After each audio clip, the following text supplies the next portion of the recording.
Hello， 大家好，我是 Steven， 很高兴又跟大家见面喽。那 Steven 今天带来一个小小的故事哦，就是在前年的第二次去大阪、京都还有奈良的枫叶之旅哦。那其实原本预计排定的行程哦，其实是在京都安排4天，以及奈良1天，最后回到3天在大阪的部分哦。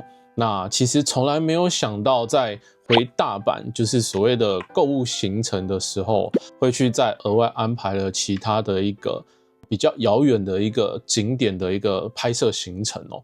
因为在回到大阪的第1天晚上哦，那 Steven 我其实内心脑袋中突然萌生了一个姬路城的一个想法，然后就想说，姬路城到底在哪里啊？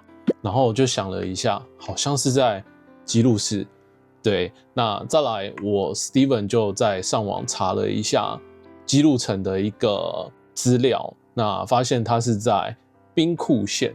然后后来又想，兵库县在哪里啊？对，于是我就跟我的老婆大人开始商量了一下我们后续的一个行程的部分哦。当然我们当下在讨论行程的时候的对话内容其实也是蛮有趣哦。那我们可以看一下我们当时模拟的一个对话内容哦。老婆，你觉得我们要去姬路城吗？我觉得姬路城好像应该要去朝圣一下哦。姬路城哦，在哪里啊？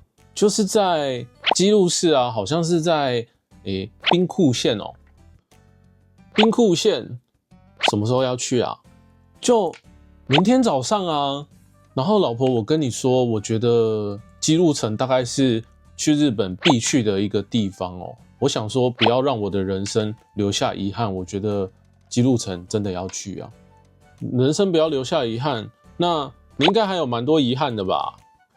而且老婆，我跟你讲哦，听说没有去过姬路城，就代表没有去过日本哦，真的。没有去过姬路城，代表没有去过日本。那我们上次去日本，有代表我们没去过日本吗？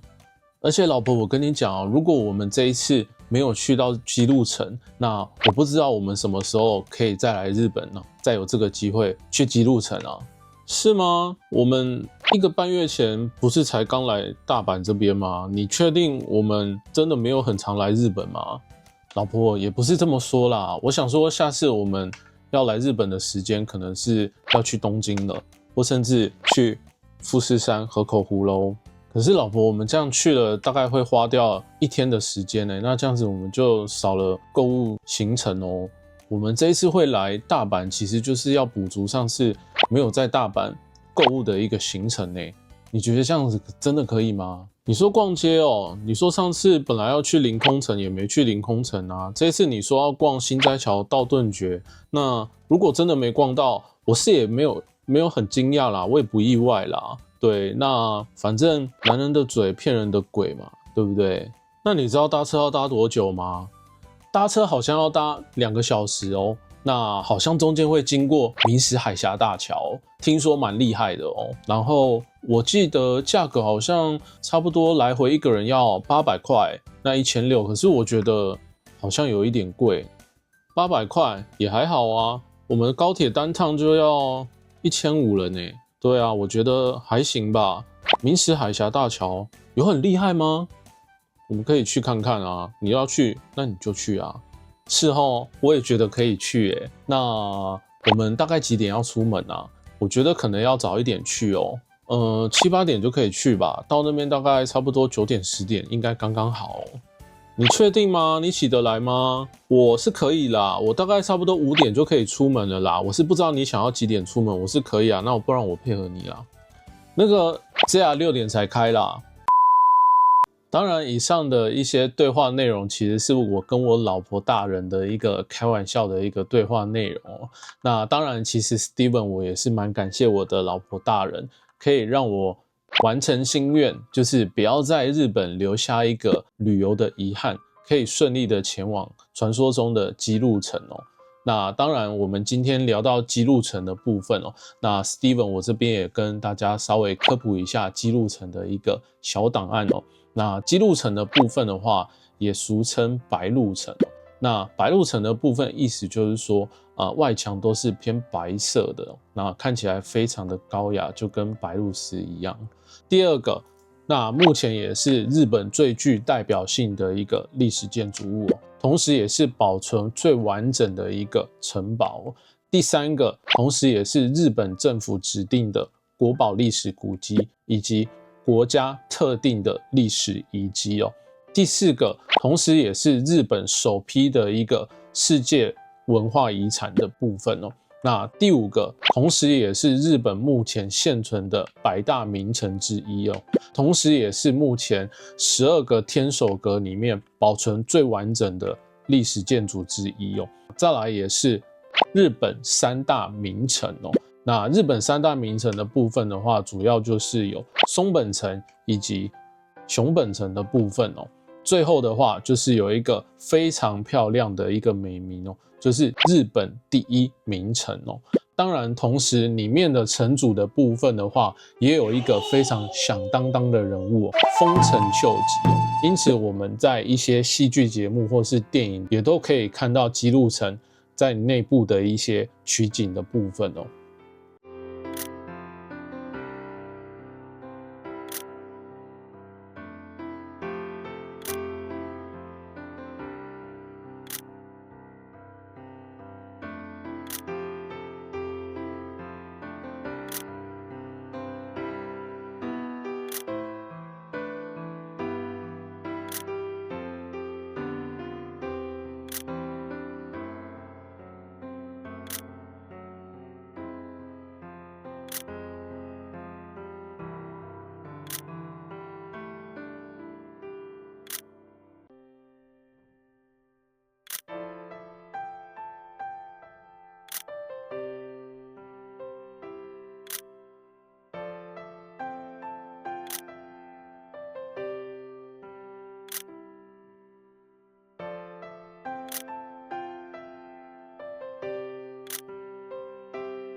看完了 Steven 我在姬路城的一个拍照记录之后，那其实 Steven 有几个建议哦，主要就是说可能在季节的部分哦，季节的部分的话 ，Steven 我比较建议2个季节哦，第一个就是在樱花季的部分哦，那第二个就是在 Steven 我目前在枫叶季的部分哦，看起来都会格外的漂亮哦。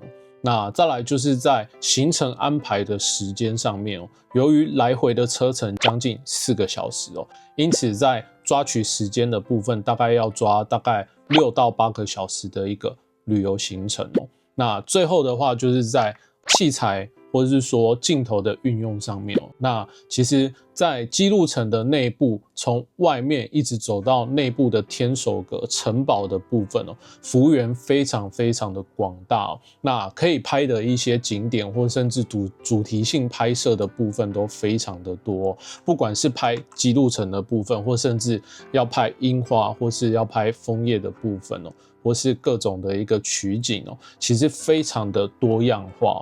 因此在镜头的部分，那 Steven 我是比较建议像大3元的14-24超广角的镜头可以拍一些大景的记录哦，或甚至像70-200的部分可以拍摄一些远景的部分哦，或是在拍天守阁的部分，或是人像跟天守阁或是整体姬路城的一个复合式的一个拍摄的主题记录，或甚至像24-200或是24-120的部分的镜头，旅游镜组去做一个搭配。那尽量的话可以减少做一个定焦镜头的一个选择，因为其实 Steven 我是觉得在里面除了一个主题性拍摄，或是你要拍人像，其实会非常少用到定焦镜头。那如果真的要用到定焦镜头的部分的话，也可以选择50mm的定焦镜头，或甚至85mm的一个定焦镜头的选择哦。OK， 今天 Steven 我分享的内容就到这边哦。那其实 Steven 我也非常希望每一位朋友都可以跟 Steven 我一样，有机会可以去姬路城亲自走一遭，看姬路城的美以及姬路城的漂亮哦。因为姬路城在 Steven 我的内心当中是一个非常不可撼动的一个地位哦，算是一个人生必去的一个清单景点哦。那今天的影片就到这边。那如果喜欢我影片以及我影片内容的朋友，欢迎按赞、订阅，并且开启小铃铛哦。那同时也可以分享给周遭喜欢的朋友哦。我是 Steven， 我们下次见，拜拜。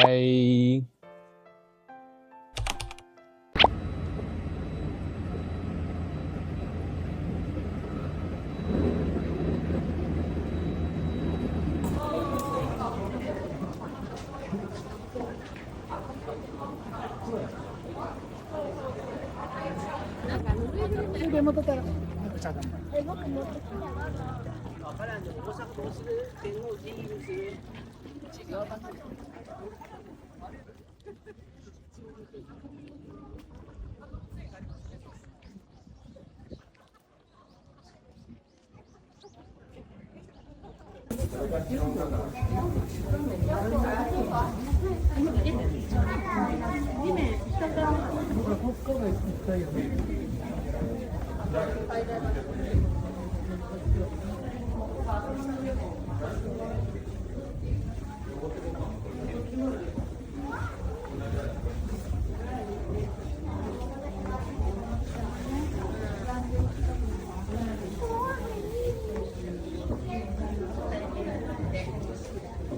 これがあるおかげで地震があっても本当にしないんだって。